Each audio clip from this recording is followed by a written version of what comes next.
Bonjour à tous et toutes, c'est Nessendil et aujourd'hui je suis avec Lee. Coucou. Avec qui on va parler hamster. Donc c'est une éleveuse de hamster que je connais depuis...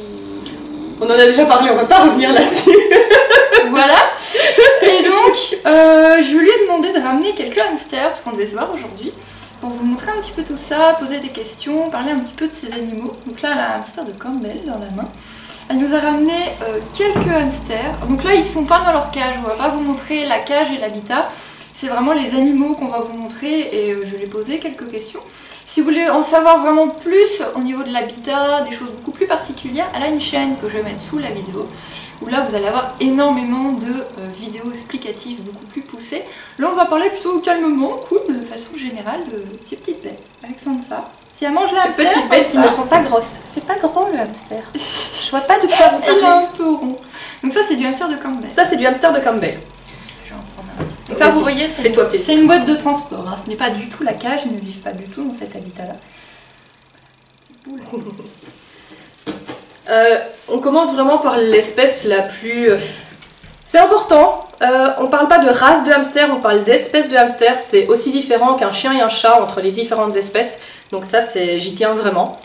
Ici on commence vraiment par l'espèce la moins commune en fait que vous auriez, parce que du pur Campbell vous n'en trouvez ni en animalerie ni chez les particuliers, c'est uniquement chez les éleveurs amateurs, vraiment les éleveurs éthiques. Donc c'est à dire qu'en France et en Belgique vous en avez un, c'est Mélodie qui fait la chaîne avec moi, et après il faut monter aux Pays-Bas pour en trouver. Donc ça c'est vraiment des hamsters que vous n'aurez pas dans les animaleries. C'est une espèce vraiment particulière. A savoir qu'en animalerie, ce que vous avez, ce sont des hybrides. Donc c'est jamais des vrais hamsters russes, c'est jamais des vrais hamsters de Campbell, c'est toujours des hybrides entre les Russes et les Campbell. Est-ce que les fournisseurs de hamsters, ils sont pas bien... Ils savent pas. Ils savent pas du tout. On parle bien des fournisseurs, hein. Les animaleries n'élèvent pas. Elles achètent des animaux à des fournisseurs, des éleveurs en gros, et font confiance à ces éleveurs. Et en fait, du coup, c'est pour ça qu'il y a des erreurs. Parce qu'entre les éleveurs en gros qui connaissent pas bien ce qu'ils élèvent, et les vendeurs en animalerie qui croient un peu ce qu'ils leur disent, du coup, voilà. On va éviter acheter un animal en animalerie. Non, chercher un éleveur, comme toujours, comme pour tout. Il sait pas ce qui se passe. Ils sont bien sages en tout cas. C'est pas des odeurs habituelles. Est-ce que c'est un animal que tu conseilles pour un enfant? Alors non, généralement je ne place jamais de hamster pour les enfants. Sachant que le hamster se lève quand même assez tard, il est vraiment nocturne pur, donc il se lève assez tard. Les enfants quand ils vont, ça dépend à partir de quel âge évidemment, mais les enfants quand ils vont se coucher avant que le hamster se lève, et il ne faut pas perturber le rythme du hamster, donc c'est vraiment pas conseillé. Après on a le Campbell et le Roborovski qui ont tendance quand même à un petit peu plus se lever en journée. Le problème c'est que moi je ne dis pas ok pour un enfant parce que vous n'êtes pas sûr que l'animal que vous allez adopter va forcément se lever en journée. Ça arrive, il y en a, ceux-ci je les vois en général au moins une fois sur la journée, ça arrive, mais c'est pas sûr. Si ça tombe, vous allez tomber sur un hamster qui va pas du tout se lever en journée et qui va se lever vers 22 h le soir, et l'enfant n'en profitera pas du tout. Donc c'est vraiment une adoption qu'on fait en famille, tout le monde, notamment, principalement les parents, et alors les adolescents, à partir des adolescents ça va, vont en profiter. Et puis éventuellement, s'il y a un enfant, il pourra peut-être en profiter si le hamster se lève plus en journée, mais si... Je veux dire, on n'adopte pas pour l'enfant en tout cas, ça c'est sûr. Donc c'est plutôt vers l'adolescence. Adolescence et puis les adultes. Et ça s'adapte bien à la vie d'adulte parce qu'en fait, en général, on travaille la journée et on rentre le soir et on a vraiment du temps libre qu'en soirée, après souper souvent. Et c'est vraiment à ce moment-là, généralement, que les hamsters se lèvent. Donc finalement, c'est le mieux adapté aux parents qu'aux enfants, et on le vend pour les enfants à cause de sa bouille. Mais c'est vrai qu'en animalerie, les gens ont tendance à vouloir un hamster pour les enfants. Ouais, parce que c'est mignon. Parce que c'est même pas au niveau des caractères, parce que les hamsters d'animalerie, une fois sur deux, on tombe sur des animaux qui sont mordeurs, qui sont pas faciles. Donc c'est vraiment au niveau de la bouille, les gens voient que c'est une bouille toute mignonne, toute oursonne, et d'office ils se disent c'est pour les enfants. Alors que vraiment pas. Donc la question... je vide mes bajoux. Ouais, vas-y. En train de mettre des graines partout. Donc la question que je me pose, c'est qu'ils sont plusieurs, alors que les hamsters, on dit toujours que ce sont des animaux solitaires. Il faut savoir que la cohabitation chez les hamsters n'est possible qu'avec des animaux qui viennent d'un éleveur qui sélectionne, parce que partiellement, c'est transmis génétiquement, leur capacité à vivre en groupe. Ce n'est possible qu'avec les Campbell purs et avec les Roborovski. Donc déjà, ça vous limite énormément. Tout ce qui est hamster d'animalerie, on va éviter. Je suis désolée, je te mets des graines partout. C'est pas grave. Avec les chiens et les chats, c'est déjà le merdier. Donc c'est vraiment quelque chose qu'on ne recommande pas chez un particulier parce que c'est compliqué. Il y a des signes qu'il faut connaître parce que sinon ça finit en bagarre générale. Il y a vraiment des signes à connaître qui sont pas évidents. Mais pour ceux qui veulent vraiment avoir un groupe, il faut savoir qu'il faut prévoir un habitat par animal et puis ne pas utiliser les habitats les habitats supplémentaires, et alors contacter chaque fois un éleveur de l'espèce pure et puis voir avec eux comment procéder pour...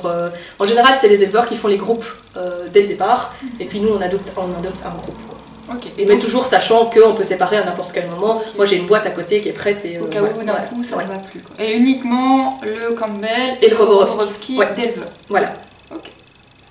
Donc le syrien qu'on trouve partout, le hamster doré, celui-là on est bien d'accord, il reste tout seul. Il reste tout seul, et sachant que c'est vraiment le plus territorial de toutes les espèces de hamster. Donc le syrien c'est vraiment celui avec lequel ça va cracher le plus vite. Les autres en général tendent à se supporter plus ou moins jusqu'à un certain stade. Le syrien c'est très rare qu'il se supporte. On voit déjà dès que les bébés commencent à être sevrés, ça commence déjà à se fighter très très vite. Okay. Donc, de toute façon, la règle de base c'est qu'un hamster tout seul n'est jamais malheureux. Il va jamais être malheureux parce qu'il est tout seul. Oui. Dans la nature, c'est bien ça, les femelles ont leur territoire et le mâle y passe, vérifier si elles sont en chaleur. Et il faut savoir qu'entre deux terriers de hamster, vous avez en général 118 mètres de moyenne entre deux terriers. C'est énorme, c'est la moyenne, ça veut dire qu'il y en a qui sont encore plus loin. Donc le territoire d'un hamster fait déjà 118 mètres de long au minimum. Oui. Donc on imagine bien qu'effectivement en cage, en captivité c'est pas possible. Et qu'il faut des grandes cages pour un individu de toute façon. Oui. Ouais. Au niveau de l'habitat, nous on a essayé de couper un peu la poire en deux au niveau francophone et on recommande 4000 cm² d'espace. Donc c'est-à-dire ça va vous faire 80 x 50 ou 100 x 40 pour un hamster. Donc un hamster syrien ou aussi pour pour tous, parce que le syrien est plus grand. Mais alors ça c'est un extrait de la bajou de mon hamster pour vous donner une idée. Voilà. La vidéo c'est belle. Donc oui, le hamster syrien est plus grand, mais par contre, il est moins actif que le hamster nain. Le hamster nain, ça court beaucoup plus, donc forcément, même si c'est plus petit, ça a quand même besoin de... Par rapport à sa taille, ça a besoin de plus de place, donc forcément. Après, il faut savoir que les Allemands et les Suisses recommandent au minimum 100 x 50, donc ils sont beaucoup plus hauts que nous au niveau des tailles minimum. C'est vraiment... Nous, on a essayé de trouver un compromis dans le sens où on sait qu'on a des habitats de cette taille-là qui ne sont pas trop chers et on sait que là-dedans, il y a une série... La majorité des hamsters, ça suffit tant qu'on les sort le soir. Bon, plus grand au mieux, évidemment. Avec un parc, en fait. On fait un parc. Un parc ou en liberté. Le mieux, ça reste quand même en liberté, dans une pièce sécurisée, mais pour ça, il faut qu'il soit apprivoisé, donc dans un premier temps, oui, en parc. Si vous avez un hamster, évitez de le réveiller en pleine journée. Là, on le fait exceptionnellement pour la vidéo, et calmement pour lui laisser le temps. Parce que ça peut être un risque de morsure, ça, de réveiller brusquement un hamster. C'est généralement 80% des morsures, c'est soit parce qu'on l'a réveillé, soit parce qu'on arrive par au-dessus et qu'il ne nous a pas senti venir. La majorité des morsures, c'est ça. Ça, c'est un syrien. Et c'est un jeune, donc je sais qu'il y a beaucoup de gens qui nous disent « Oh, ils sont énormes vos hamsters, ceux qu'on trouve en animalerie, ils sont tout petits. » Il faut savoir que la taille normale du hamster syrien, c'est cette taille-là. On en a des plus grands en élevage. Lui, là, pour le moment, il doit faire 160, je pense, quelque chose comme ça. 160 grammes. À peu près 160 grammes. À savoir que quand ils ont capturé des individus dans la nature, ils ont pesé évidemment tous les individus qu'ils avaient, et les femelles montaient facilement jusqu'à 200 grammes. En élevage, c'est un peu ce qu'on a aussi. Nous, on a généralement les femelles entre 180 et 250, 260 grammes, quelque chose comme ça. Ici, c'est un mâle, donc il est un petit peu plus petit, c'est normal. Donc du coup, c'est les élevages en gros pour les animaleries qui, à force de les reproduire vite et mal, on nous fait des petits individus. Oui. Parce que moi qui ai travaillé en animalerie, ils faisaient pas cette taille-là. En fait, ce qu'il faut savoir, c'est que la consanguinité le premier effet de la consanguinité, c'est que la taille diminue d'office. Okay. À partir du moment où vous avez un problème dans la lignée, c'est d'office la taille qui pâtit. Donc vous avez des animaux en animalerie qui sont très petits simplement parce qu'ils sont très consanguins, tout simplement. C'est pas des lignées travaillées, c'est pas des lignées sélectionnées. Une fois que vous avez une lignée travaillée, vous avez généralement à peu près cette taille-là. Voilà, il faut savoir qu'elle fait des expositions, elle fait des shows, elle fait vraiment de la reproduction depuis des années avec des lignées, des pédigrés, etc.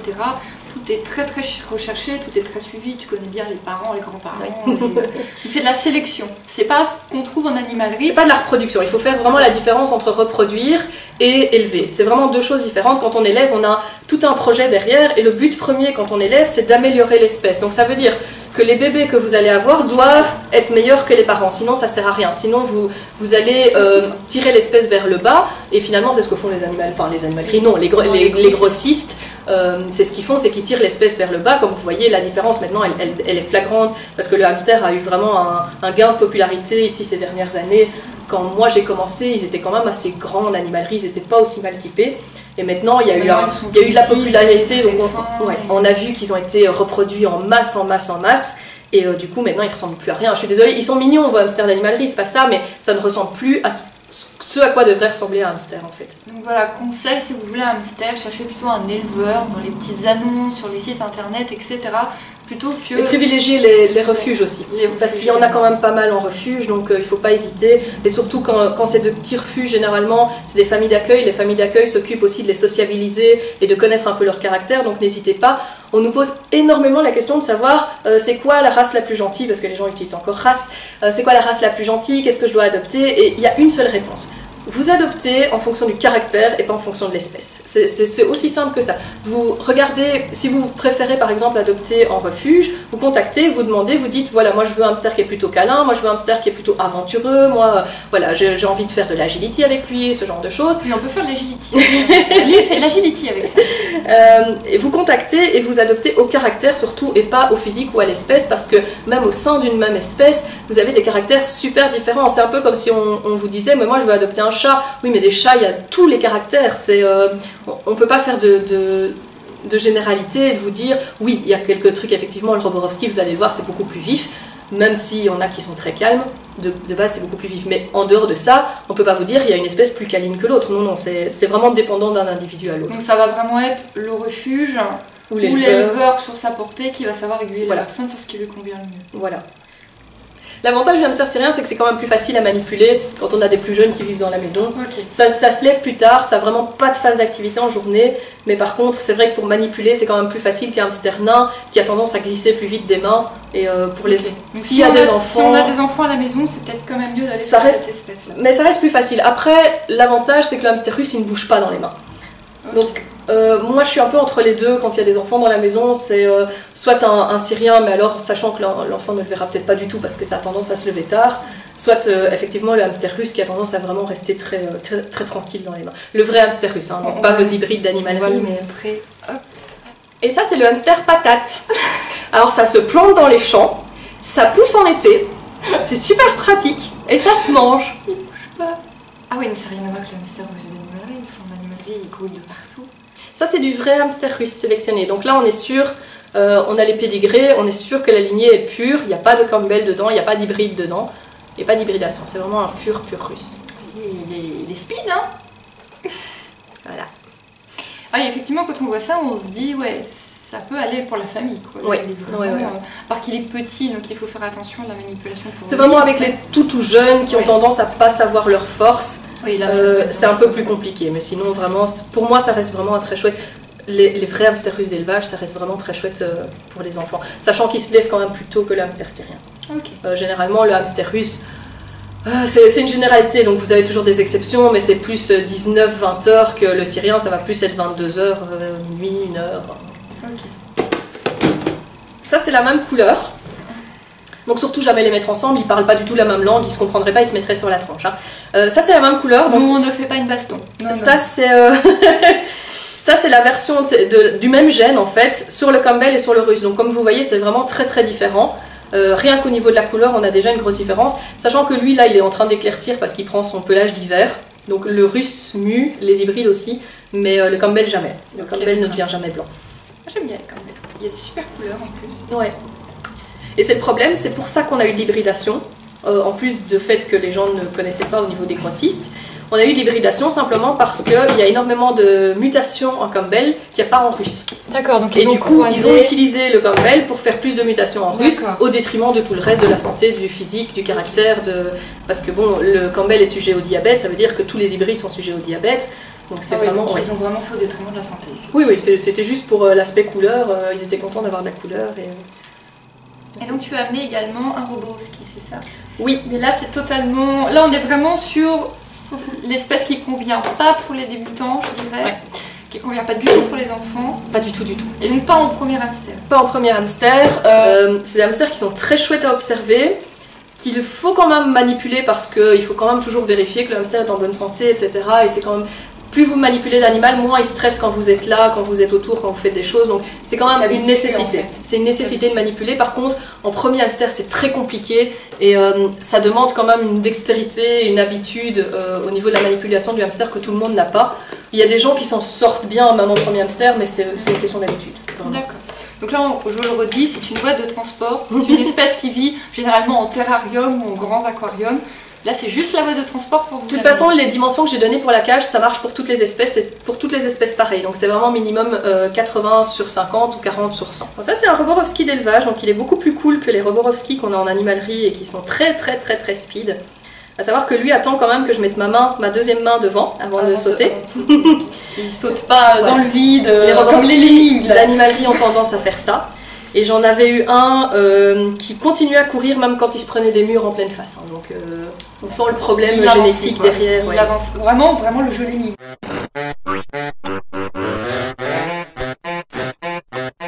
Il avançait sans réfléchir. C'est ça. Donc ça, c'est encore une fois des problèmes de reproduction, de mauvaise ligne, enfin d'élevage. C'est de la mauvaise sélection. Là c'est vraiment de la mauvaise sélection, donc les autres espèces, le Roborowski ne peut pas être hybridé, donc c'est vraiment de la mauvaise sélection, enfin de la non-sélection. Il faut savoir que le caractère se transmet partiellement génétiquement.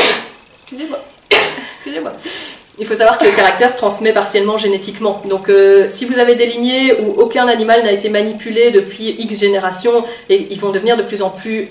pas agressifs, mais ils vont devenir sauvages, ils vont détester l'homme, ils vont avoir peur, et c'est vrai qu'ils ont tendance à mordre plus rapidement, évidemment, dans ces cas-là. Et le Roborowski, c'est plus la fuite, donc il va tendance à être de plus en plus rapide, à vouloir de plus en plus s'enfuir. Il faut qu'il court, il faut qu'il aille le plus vite possible et le plus loin possible. Et c'est mignon quand même. C'est vrai qu'on aurait tendance à dire je prends celui-là parce qu'il est parce que c'est vraiment une chouette poule. Et par contre, ça peut être un super hamster d'observation, je suppose, un terrarium. Oui. Mais sachant encore une fois qu'il faut quand même savoir le manipuler, donc il faut quand même avoir le... On peut pas l'acheter en se disant il va rester dans son terrarium. C'est un hamster, en plus comme vous voyez, il a besoin énormément de courir et l'habitat ne suffit pas. Donc il faut de toute façon pouvoir le manipuler pour le mettre dans le parc, le récupérer, vérifier qu'il est en bonne santé, etc. Donc... Et celui-ci, c'est une variété de couleur, non? Il est très C'est clair. du cinnamon. Donc ça c'est une des nouvelles couleurs qui sont apparues. Donc il faut savoir que le Roborowski, ça n'a pas du tout été utilisé pour les labos et tout ça. Donc en fait, les couleurs apparaissent naturellement, donc c'est pas des manipulations génétiques, simplement ça apparaît une fois sur des millions et des millions, et donc ça apparaît forcément plutôt chez les grossistes et dans les labos parce qu'eux font énormément de repros, donc c'est logique. Le Roborowski n'a pas été utilisé dans les laboratoires, et comme c'est très speed, ça n'a pas eu énormément de succès, et du coup il n'y a pas eu beaucoup de repros. Et récemment, on a commencé à avoir pas mal d'éleveurs qui ont voulu vraiment faire du chouette robot, etc.